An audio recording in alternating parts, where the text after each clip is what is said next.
Hey everyone, welcome back to another mindset moment. So, while you're doing your inner work, it's going to trigger you and you're going to start to have a lot of questions.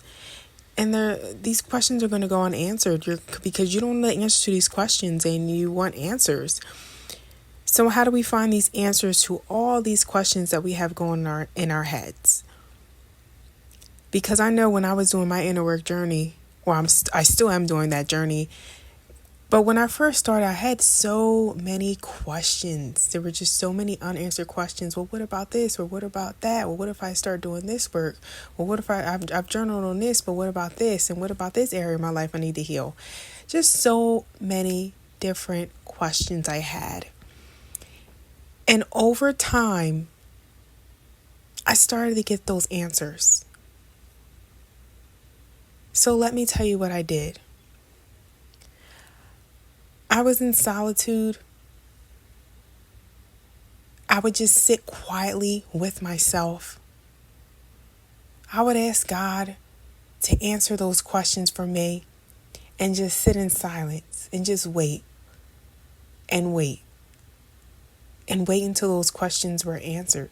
If they needed to be answered, some of them I never got an answer. Another thing I would do a lot of journaling.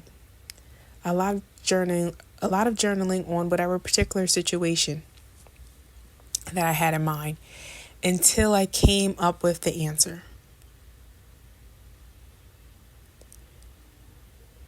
So you want to give God permission in all of this to give you the answer any way He wants to give you the answer. So that's very important.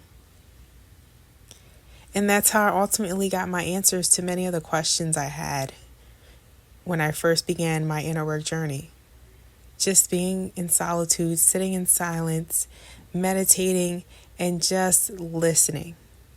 Just listening for any kind of answer. Having my eyes open to any kind of signs, to any confirmation. That's how I got those answers. So I challenge you, instead of asking someone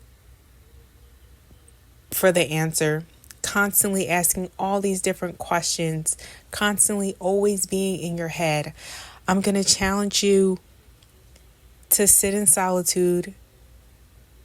Just sit silently every single day for at least 5 minutes and see what comes to you. See what God wants to say to you, what thoughts God wants to think towards you. Make sure you're journaling as well, because you just never know what's going to come up. So I'm challenging you to do those things during this journey. Again, I'm very proud of you. You're doing wonderful. You're doing amazing. Keep up the good work. Keep healing. Much peace, love, and abundance, and I'll talk to you later.